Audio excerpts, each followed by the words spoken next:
जी justice साहब, बहुत शुक्रिया। ये सब आपकी दुआओं का नतीजा है। जी जी बिल्कुल, मैं इस्लामाबाद आया तो आपसे जरूर मुलाकात होगी। बहुत शुक्रिया, अल्लाह हाफिज।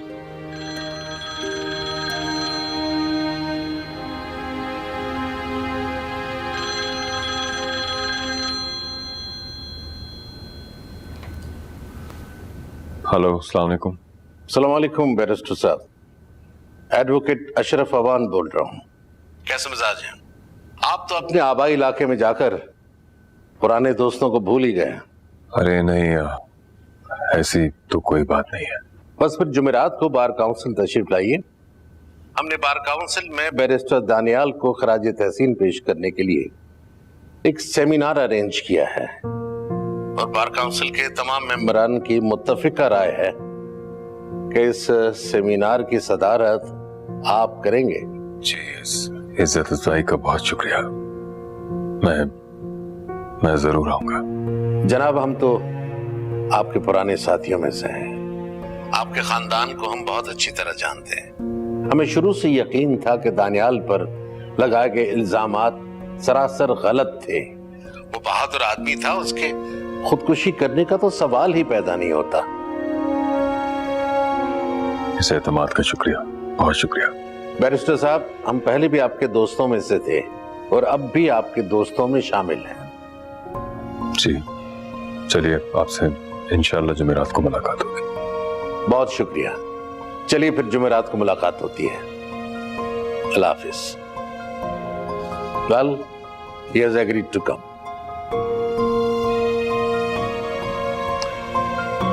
बार काउंसिल से इनविटेशन आई है। दानियाल के एजाज में उन्होंने एक सेमिनार रखा है। झूठे मुनाफिक लोग। अब जब हवा का रुख बदला है तो सब हमदर्दी जताने आ गए। आप बिल्कुल मत जाइएगा इस मुनाफिकत के फंक्शन में।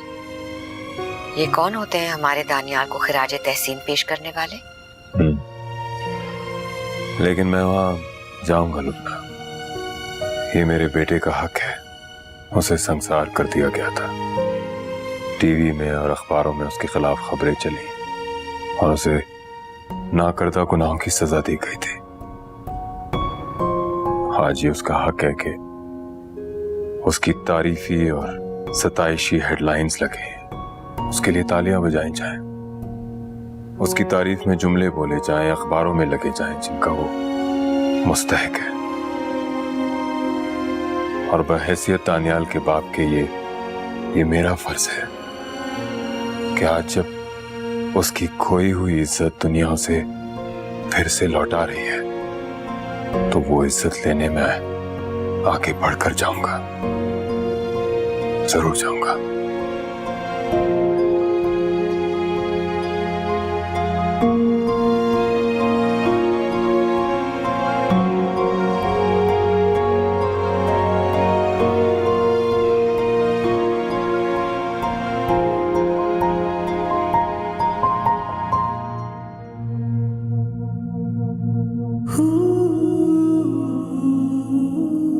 मैं ज़मीं हूं, मेरा ज़र्फ आसमान का है कि टूट कर भी मेरा हौसला चट्टान का है। कफस तो मेरे मुकद्दर में था लेकिन हवा में शोर अभी तक मेरी उड़ान का है।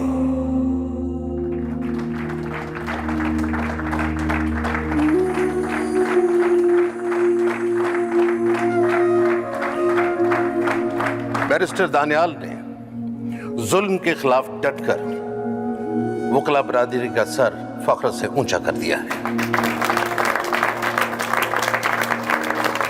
हक की राह में बहने वाला खून कभी रायगा नहीं जाता।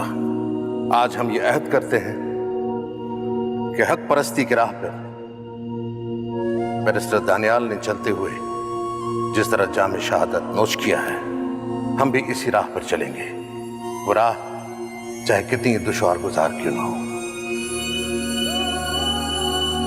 जिस दहद से कोई मक्तल में गया वो शान सलामत रहती है।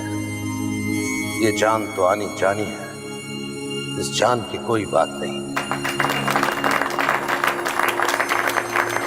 अब मैं दावत देता हूं बैरिस्टर उस्मान अली खान को। पाकिस्तान में कानून की बालादस्ती के लिए इनकी और इनके खानदान की कुर्बानी हम सब के लिए मशाल रहा है। मैं चाहूंगा कि बैरिस्टर उस्मान अली अपने बेटे की शहादत पर अपने जज्बात हमसे शेयर करें। मोअज़्ज़िज़ हाज़रीन, बैरिस्टर उस्मान अली।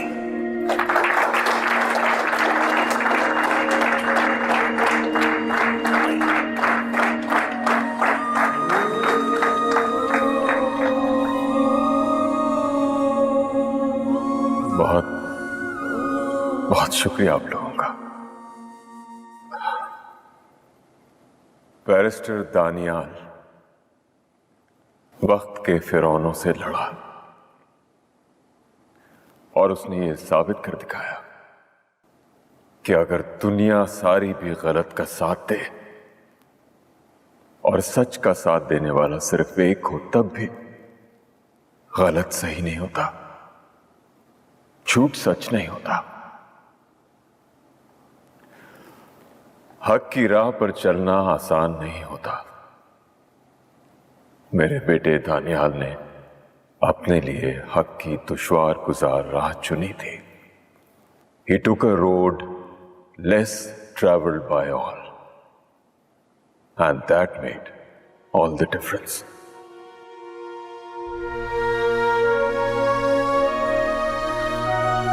अल्लाह ने मेरे बेटे को इज्जत और सुखरूही अता की।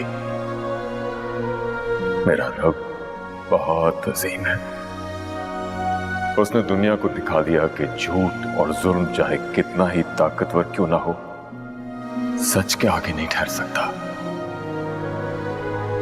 मेरा बेटा दानियाल चाहता था कि कभी कभी मैं उसके नाम से जाना जाऊं। कुदरत ने आज उसकी ये ख्वाहिश भी पूरी कर दी। अपने बेटे की बदौलत आज मैं आप सबके सामने खड़ा हूं और बैरिस्टर दानियाल का बाप होने की वजह से आप सब मुझे इज्जत दे रहे हैं।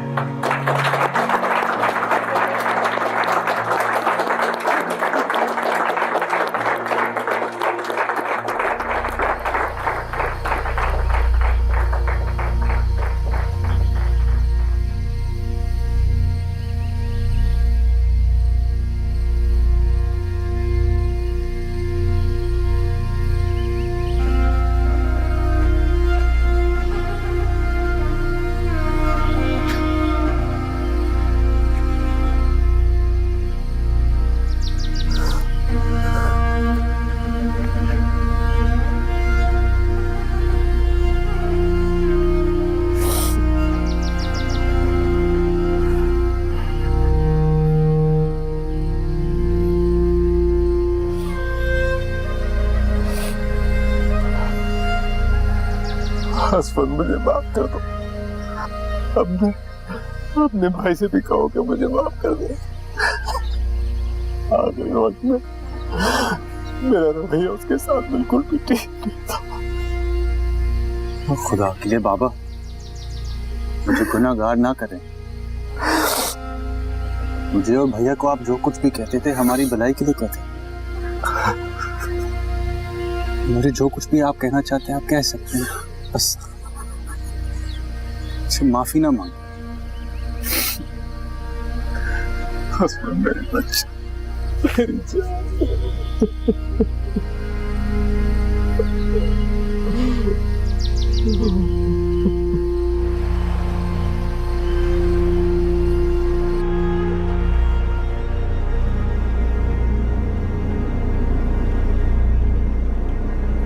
वक्त भी कैसे बदल जाता है। मेरे दानियाल की कुर्बानी, उसका खून मेरे रब ने रायगा नहीं जाने दिया। भैया के नाम को इज्जत देकर अल्लाह ने यह बताया कि उसके यहाँ देर जरूर होती है लेकिन अंधेर नहीं। बेशक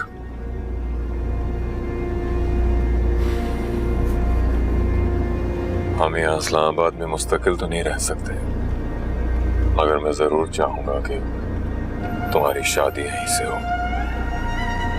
लुबनान में हम तुम्हारी खुशी देखना चाहते हैं। तुम्हारा क्या ख्याल है? जैसे आप दोनों की मर्जी बाबा।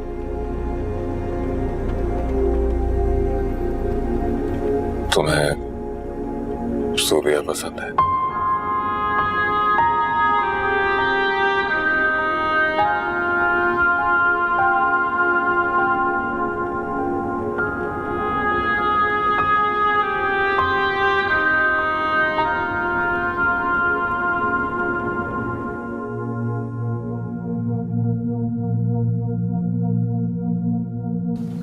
आप मुझे पहचान गए ना?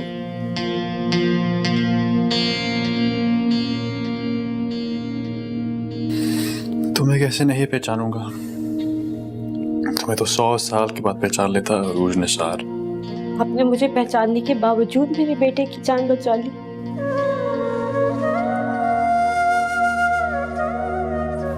मैंने तुम्हारे बेटे की नहीं, एक इंसानी जान बचाई है।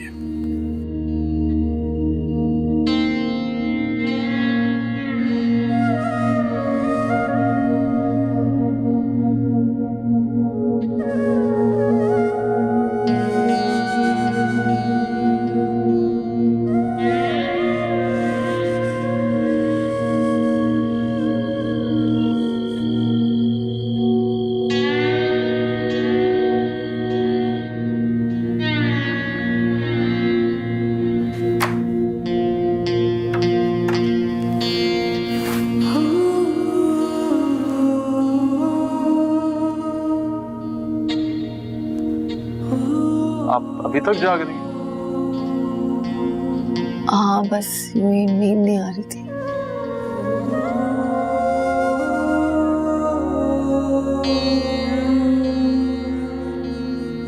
तुम और बाबा दानियाल की कब्र पे गए थे ना? हाँ, गए थे।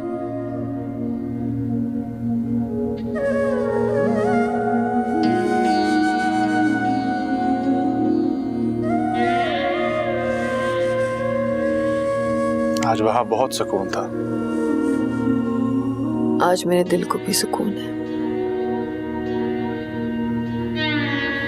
दानियाल आम इंसान नहीं था, वो बहुत खास था और मैं उसे सर झुकाने पर मजबूर कर रही थी।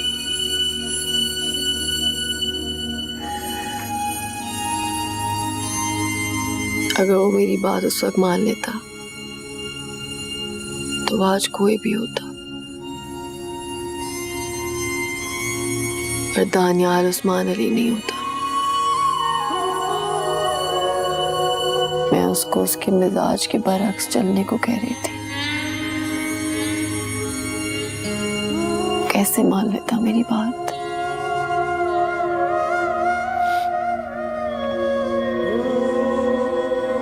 बस एक बात का बहुत अफसोस है असफी,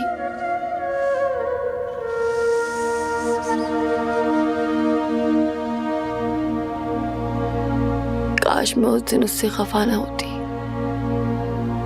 उससे कंधे से कंधा मिलाकर उसके साथ खड़ी होती,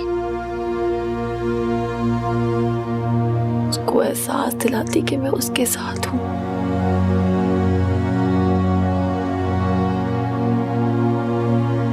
उसके साथ खड़ी हूँ।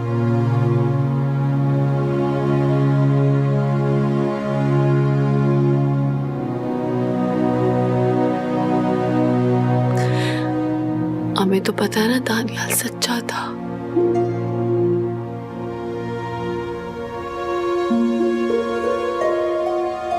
लेकिन आज जब दुनिया ने भी उसकी सच्चाई की तस्दीक की तो बहुत सुकून मिला। दिल को जैसे इत्मीनान हो गया असफी।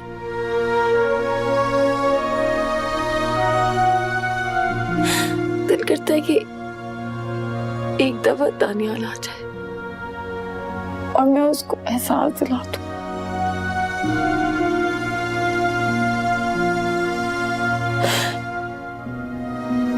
कि मैं उसके साथ हूं।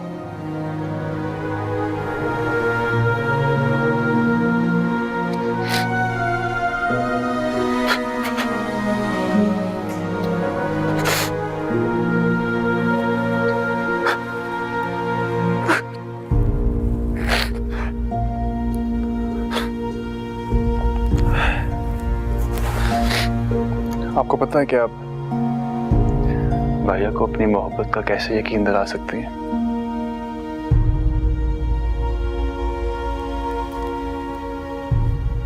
खुश रहकर जिंदगी में अपने हिस्से की खुशियां वसूल करके आप उन्हें खुशी दिला सकती हैं। इस तरह उनकी हर बेचैनी, हर बेसुकूनी मिट जाएगी। और भैया के साथ हम भी आपको खुश देखना चाहते हैं।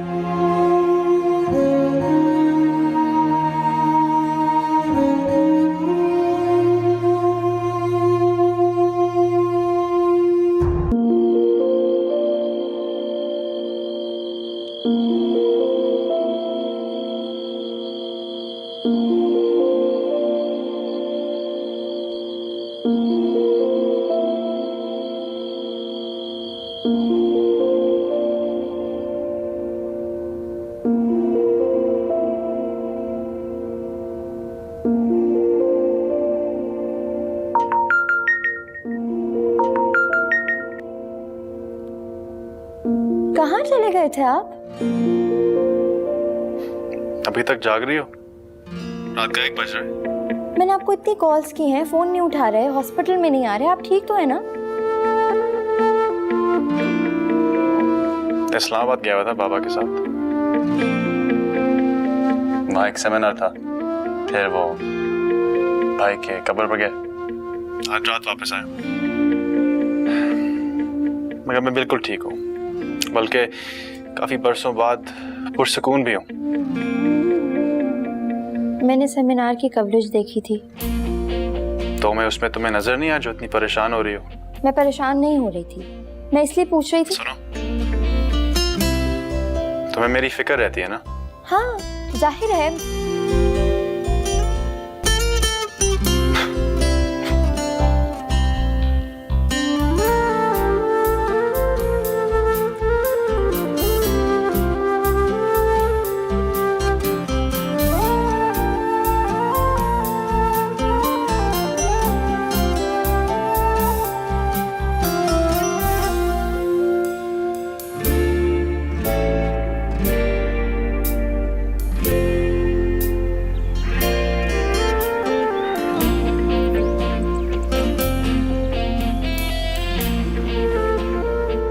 बेटा, तुम्हें तो पता है ना कि असफी बहुत परेशान हो जाता है। मेरा बीपी सुनता है जब भी हाय है, तो बस मैंने सोचा तुम्हें बुला लूं और पता कर लूं कि कैसा है। आपने अच्छा किया मुझे बुला लिया।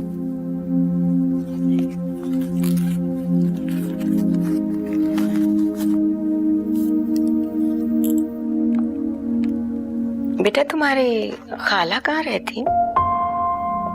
क्यों आंटी? ऐसे ही पूछ रही हूँ जान। सईदाबाद की तरफ रहती हैं। और घर में और कौन कौन है? खालू का तो इंतकाल हो गया था, उनका एक बेटा है, मैरिड है, सब साथ ही रहते हैं। तुम्हारे वालिदैन के इंतकाल को कितना अरसा हुआ?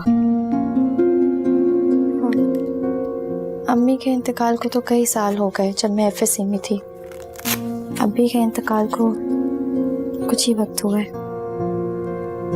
बड़ा अफसोस होता है बेटा, ये सोच के कि तुम्हारे वालिदैन भी नहीं है, ना कोई बहन ना भाई। बहुत तन्हा महसूस करती होगी ना बेटा अपने आप को?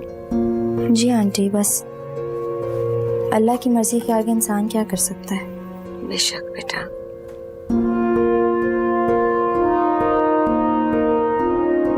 अच्छा, उनके इंतकाल के बाद तो तुम पेशावर आ गई थी, तो वो जो घर है कारसाज में, वो क्या किया? रेंट पे दे दिया या बेच दिया? रेंट पे। चलो ये तो अच्छा किया, तुम्हारे माँ बाप की निशानी है वो। जी। अपनी खाला का एड्रेस तो दो मुझे बेटा, ताकि हम उनसे जाके मिल सकें संडे को। क्यों आंटी, आप क्या करेंगी उनके एड्रेस का? मैं उनको जाके बताऊंगी कि मुझे ज़ोबिया बहुत अच्छी लगती है और वो घर कितना खुशकिस्मत होगा जहाँ पे वो दुल्हन बन के जाएगी। जी, मैं आपको एड्रेस दे दूंगी उनका। आंटी, आपका बीपी तो बिल्कुल नॉर्मल है, आप खामखा टेंशन लेती हैं, परेशान मत हुआ करें। सच पूछो तो ये तुमसे मिलने का एक बहाना है। बस खुश हो जाती हूँ तुमसे मिलके। Thank you aunty.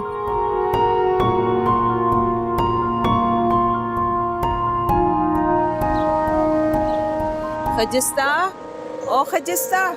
आई अम्मा।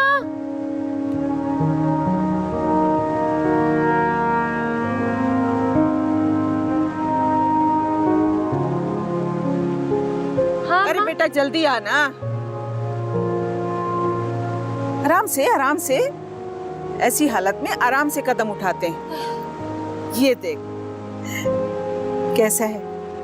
अम्मा ये तो बहुत अच्छी कमीज है, बहुत प्यारी है। ये मैंने तेरे लिए सी है, अपनी बेटी के लिए। अम्मा ये कमीज तूने मेरे लिए बनाई है? हाँ हाँ, तुम्हारे लिए सिए है। ये मैंने रुस्तम से कह के ये कपड़ा खास तौर पे तुम्हारे लिए मंगाया है। तुम्हारे पास नए कपड़े नहीं थे ना बेटा, और मुआयने के लिए अस्पताल भी जाती हो तो डॉक्टरनी साहिबा क्या कहती होगी कि मैं अपनी बेटी को नए कपड़े भी नहीं दिला सकती। अम्मा तुम बहुत अच्छी हो। कहाँ इतनी अच्छी हूँ बेटा मैं, पता नहीं मेरा खुदा मेरी गलतियों पे मुझे माफ भी करेगा या नहीं। मैंने भी तो तुम्हारे साथ बहुत जुल्म किए हैं। वो तो डॉक्टरनी साहिब ने मुझे एहसास दिलाया, वरना पता नहीं क्या हो जाता।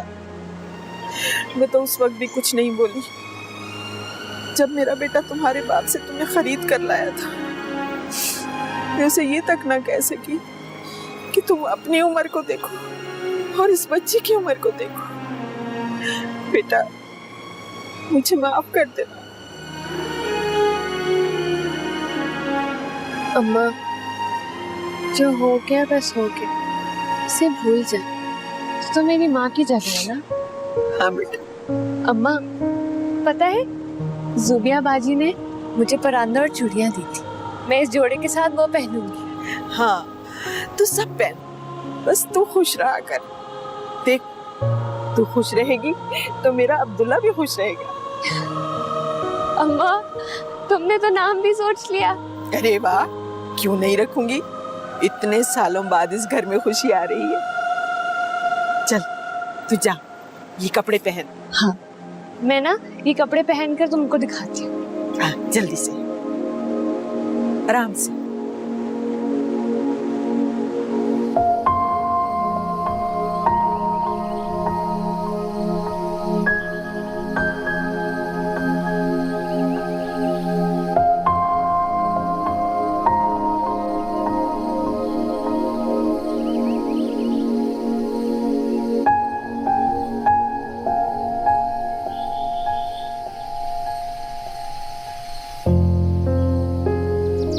सूबिया जैसी आपको नजर आती है, जैसा आप उसे समझती हैं, वो वैसी नहीं है आंटी।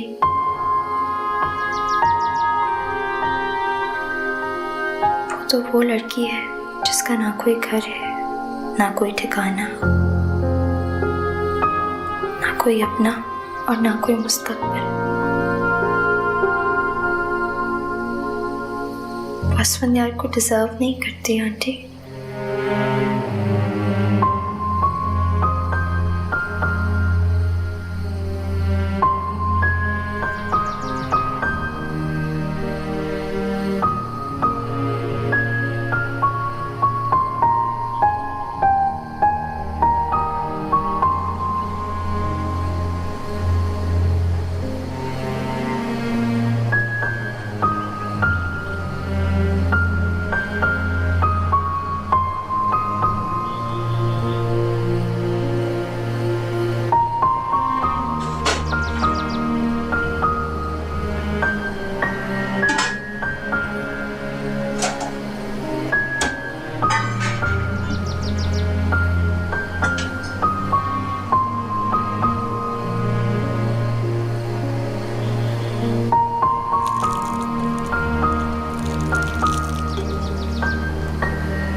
अरे रुस्तम लाला, तुम कब आए? मुझे बता देते, मैं खाना दे देती। कोई नहीं भाभी, मैंने ले लिया, पानी पिला लो।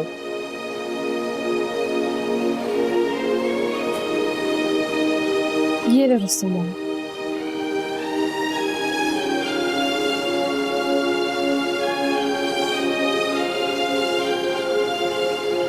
अच्छा तो भाभी ये कपड़े अम्मा ने तेरे लिए बनवाए थे, तभी मैं सोचूं कि अम्मा कब से इतने रंगीन कपड़े पहनने लगी। हाँ, अम्मा ने अपने हाथों से सिए मेरे लिए, और मैंने साथ की चूड़ियां भी पहनी है। अच्छी लग रही है ना? हाँ अच्छी हैं। वैसे भाभी खुश रहा कर, भाई की बातों को दिल पे ना लिया करो, वो ऐसे ही दिमाग से फारिग है।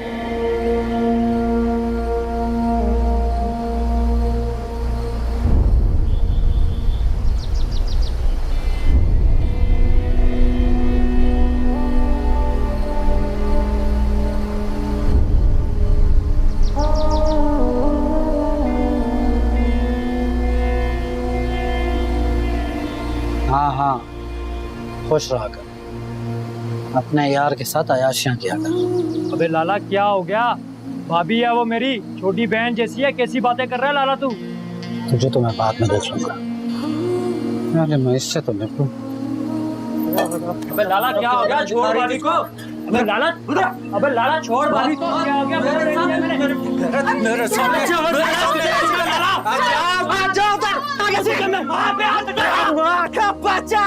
तुझे तो माफी के छोड़ दी है। साला तुझे गोली मार लगा, सबको एक ही दफा मार दे। मारने दो मम्मा इसको। लाला क्या किया तूने? अरे अरे मेरी बच्ची, बचस्ता मेरी बच्ची, आगे कौन मेरी बच्ची? ये क्या किया? अरे ये क्या किया तूने? सालिम, ये क्या किया तूने? ये तो तुम्हारे बच्चे की माँ बनने वाली थी। अरे कोई है कि नहीं? अस्पताल लेके जा। अरे उठ जा रुस्तम, इसको डॉक्टर के पास लेके चलो।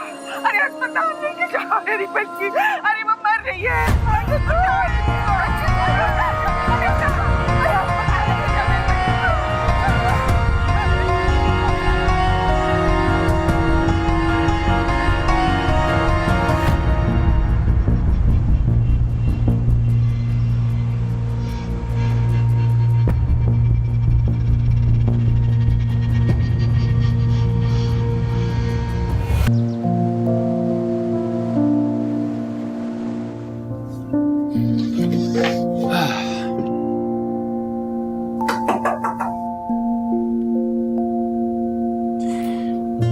तुम्हें याद कर रहा था।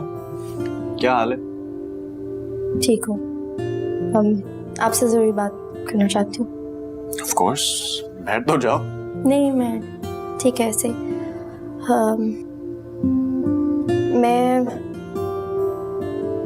मैं हम दोनों के बारे में बात करने आई हूँ। Okay.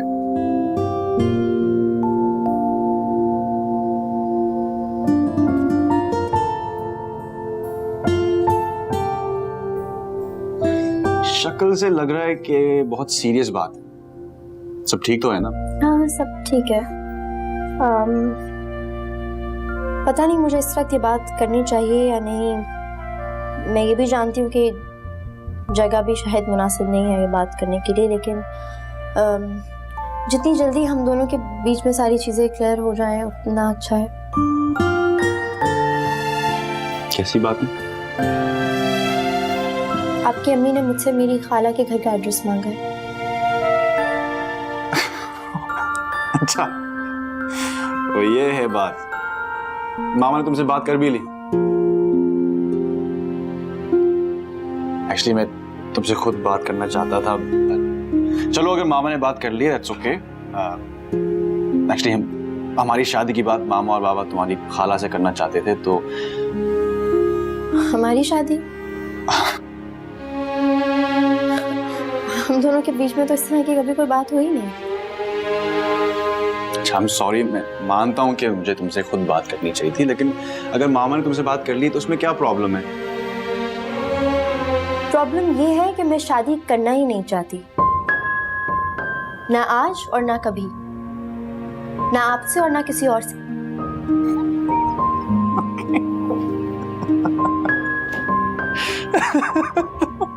तो क्या क्या करोगी? मैं मजाक नहीं कर रही, मैं एक बहुत सीरियस बात करने के लिए आई हूँ और मैं चाहती हूँ कि आप भी मेरी बातों को सीरियसली लें।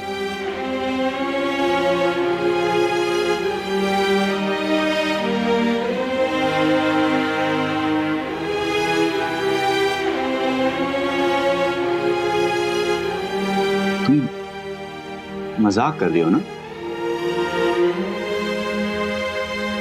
नहीं, और ना ही इस तरह की बातें मजाक में की जाती।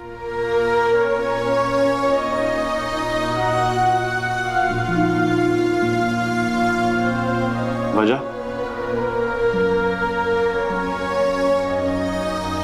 मैं आपको वजह बताने की पाबंद नहीं हूँ। ज़ुबिया, क्या मसला है?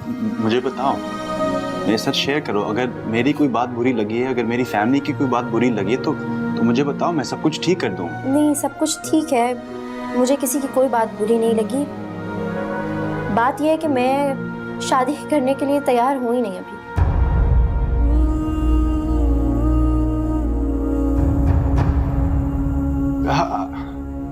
आखिर क्यों?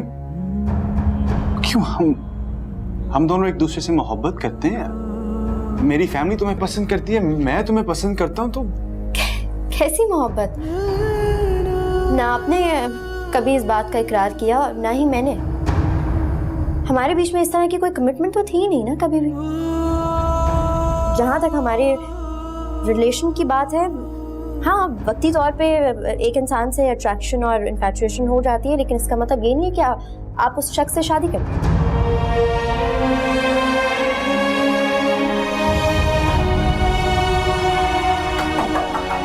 सर, इमरजेंसी केस है, प्लीज आइएगा जरा। आ रहा हूँ।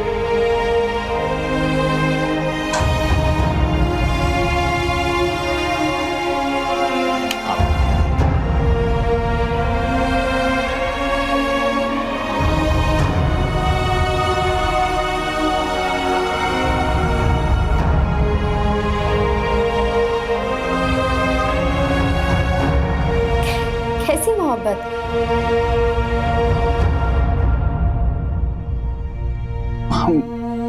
हम दोनों एक दूसरे से मोहब्बत करते हैं। मेरी फैमिली तुम्हें पसंद करती है, मैं तुम्हें पसंद करता हूँ। तो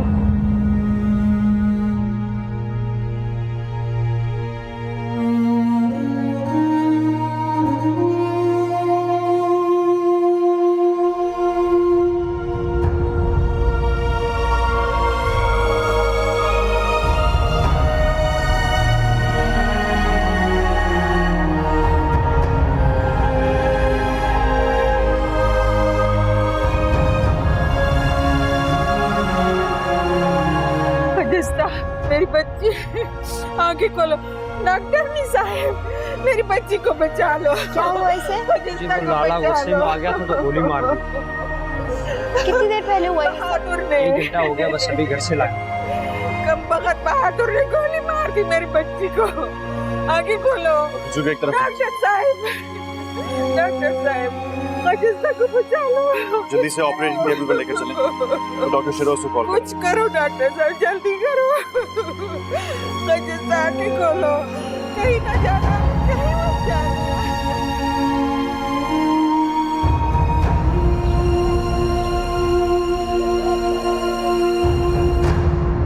खून बहुत बह चुका है, हमारे पास वक्त नहीं है।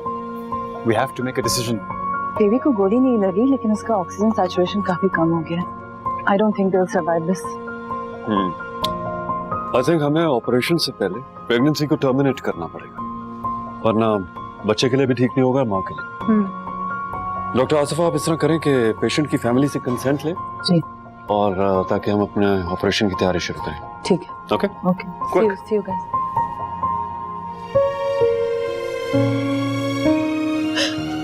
डॉक्टर नी साहब, कैसी है मेरी हजस्ता? वो ठीक तो हो जाएगी ना? देखें, उसे गोली लगी है, उसको सीवियर ब्लीडिंग हो रही है। उसकी जान बचाने के लिए हमें उसका हमल जाया करना होगा। ऐसा नहीं बोलो डॉक्टर नी साहब, मेरे घर में बहुत अरसे बाद खुशियां आने वाली है।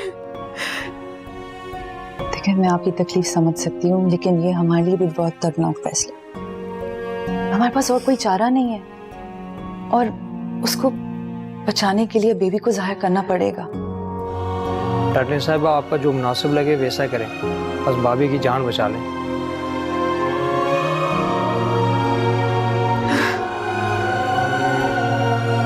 ठीक है, फिर आप मेरे साथ आए, कुछ पेपर साइन करने होंगे आपको, ठीक है?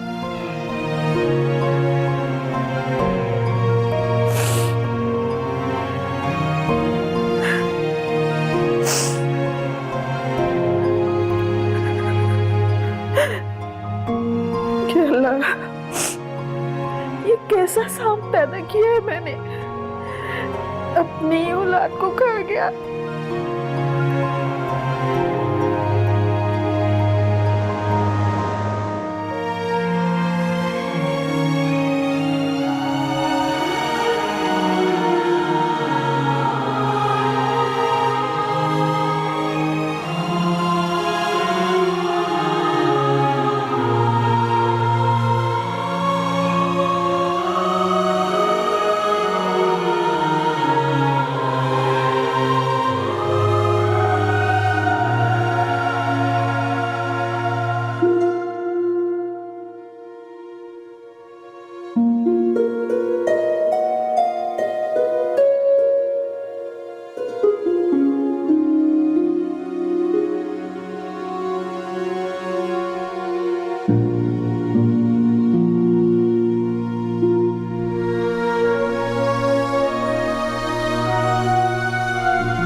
मार पड़ी थी मुझे रुस्तम के, तुम्हें मैंने कहा कि रेशमी जोड़ा ला के दो। कितनी खुश थी वो रेशमी जोड़ा देख के। कहती थी कि डॉक्टर साहबा ने मुझे परांदा और चूड़ियां दी है, मैं वो इस जोड़े के साथ पहनूंगी। वो जोड़ा पहन के वो खून में ही नहला गई।